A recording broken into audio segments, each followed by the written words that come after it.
There are a couple of big Week 1 college football matchups on Saturday that football fans are very excited about. So let's have a college football breakdown with two big games. We're going to do it with the fantastic host for SportsGrid. He is also a college football guru. His name is Ben Stevens, and he joins me now. Ben, what's going on? I know you are excited because this is one of your favorite days of the year coming up in the first, I would say, official college football Saturday of the season. How's it going, man?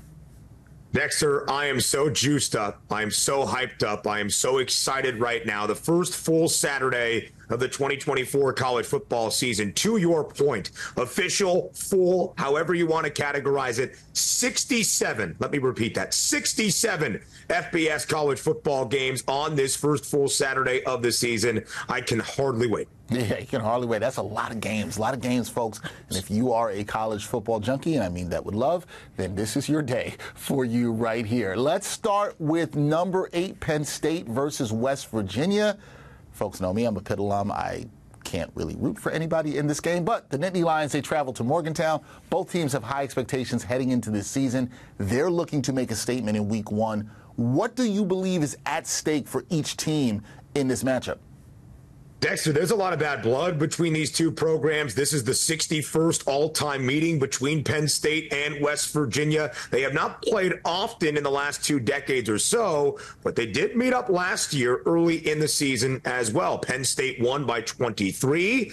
Conveniently, they scored a touchdown with 5 seconds left to cover in that football game. West Virginia well knows what the line was and what that late touchdown meant. So this is a rivalry as you would want to start off a new college football season. For Penn State, the task is very simple this year in State College. If Drew Aller, the quarterback for the Nittany Lions, can be good, it's college football playoff or bust. Penn State has the easiest schedule based on win total projections in the Big Ten this year. This is the time, with the Big Ten East a thing of yesteryear, for James Franklin's crew to take advantage. For Neil Brown and West Virginia, coming off a 9-win season with their 3 outstanding runners, and that includes quarterback Garrett Green back in Morgantown this year. They are hoping to capitalize on being the Big 12's best rushing offense from a season ago. 9 wins last year in the 5th year under Neil Brown. Never more than 6 wins, Dexter, in the first 4 years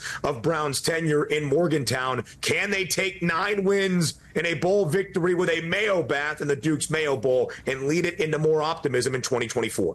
Yeah, well, that's what they're hoping for, the West Virginia fans, for sure. You know, my producer, Brian Wachowski, he's very pumped up about this game. Can't wait. There's a lot of optimism for the season. So a lot of stake for both teams. You mentioned this, Ben.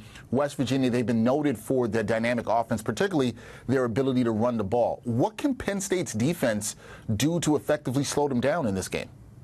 Dexter, Penn State's defense was one of the best in the country a season ago. The 3rd best rushing defense, in fact, around the nation, allowing less than 70 yards per game. But Manny Diaz, the former defensive coordinator at Penn State, now the head coach at Duke. So enter Tom Allen, the former Indiana head coach, who has a lot of defensive pedigree on that side of the football. I do not expect to see any defensive regression for the Nittany Lions this year. If you don't know the name Abdul Carter, I think you will following Saturday, or at least a little bit deeper into this college football season. Micah Parsons-esque from linebacker U, that is Penn State. The 3rd best scoring defense in the country, the best total defense in the country from a season ago in terms of limiting yardage output from their opponents. Dexter, I think they will have their hands full with Garrett Green, with C.J. Donaldson, with Jaheim White, everybody back for West Virginia. But I actually give the edge to Penn State being able to slow down the potent rushing attack of the Mountaineers. All right, edge to Penn State, thinking they could slow things down in terms of running the ball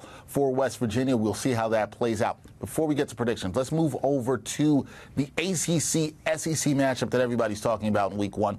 Clemson and Georgia, we know they're perennial powerhouses. Both teams have championship aspirations this year. How do you see this early matchup influencing their season trajectory for each team?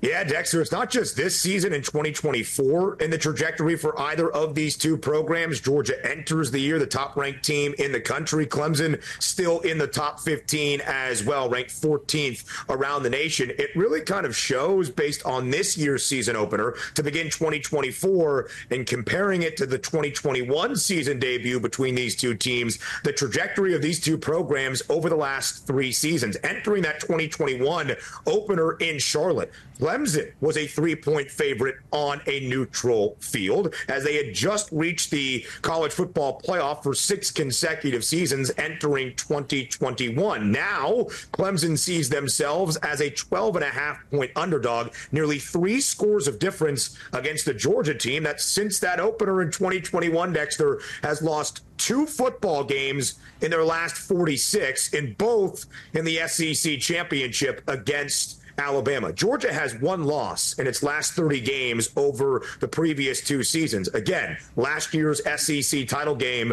against Alabama. And in that span since 2021, Georgia, of course, has won 2 national championships. So it's a Georgia team in a positive trajectory. Clemson still a national power, but with some questions to answer after 4 conference losses in the ACC a season ago. Yeah, it's something we hadn't seen from Clemson before, just losing that much even in their own conference. Now, you mentioned Georgia and how dominant they've been, right? Their offense is loaded with talent.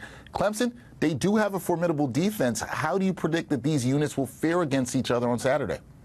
We're going to see a great defensive showdown. The total is less than 50 in the ATL. I think the number is correct. I think points will be hard to come by because, Dexter, in the last 3 years, a Clemson side, by their own ridiculous standards, the defense has remained very stout. Clemson and Georgia, along with Penn State, Michigan, and Iowa, the 5 FBS programs around the country in the last 5 full college football seasons that have limited their opponents to 20 points per game or less. So the Clemson defense is still going to be very good. Georgia's defense remains elite. But here is the difference for this Bulldogs team as compared to even 2021 and 22 when they won 2 consecutive national championships. Dexter, I really think the conversation around Kirby Smart's club starts this year offensively. When you look at the numbers for Georgia last year, they were the 5th best total offense in the country, averaging close to 500 yards per game, and the 5th best scoring offense nationally, averaging better than 40 points per game. And the man on your screen, Carson Beck, the 3rd most passing yards nationally last year in terms of the season overall at more than 3,900. He is a Heisman Trophy frontrunner. I actually give the edge to Georgia in this football game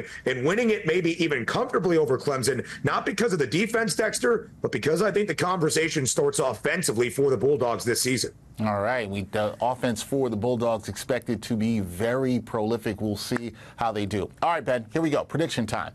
What are your predictions for both of these matchups? Who wins Penn State versus WVU and also Clemson versus Georgia? Give me a pick. So you got.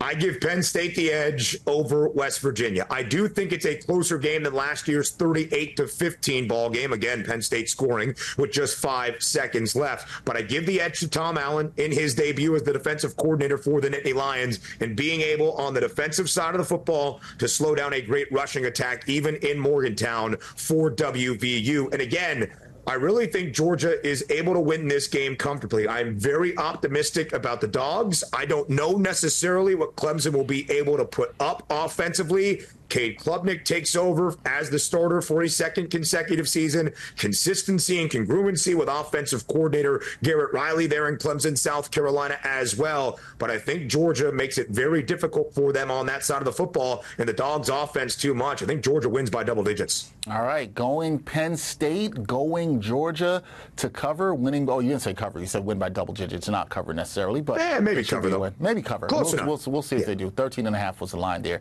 that you mentioned. We'll see if those predictions pan out. 2 really great games on Saturday afternoon, week 1 of the college football season. Ben Stevens from SportsGrid, he's pumped up. He's going to be watching all the games. You can be assured of that. And, somebody's going to be unhappy between Penn State and West Virginia. We'll see how that happens. Maybe my great producer, Brian Rokowski, he might not be so miserable on Saturday. We shall see.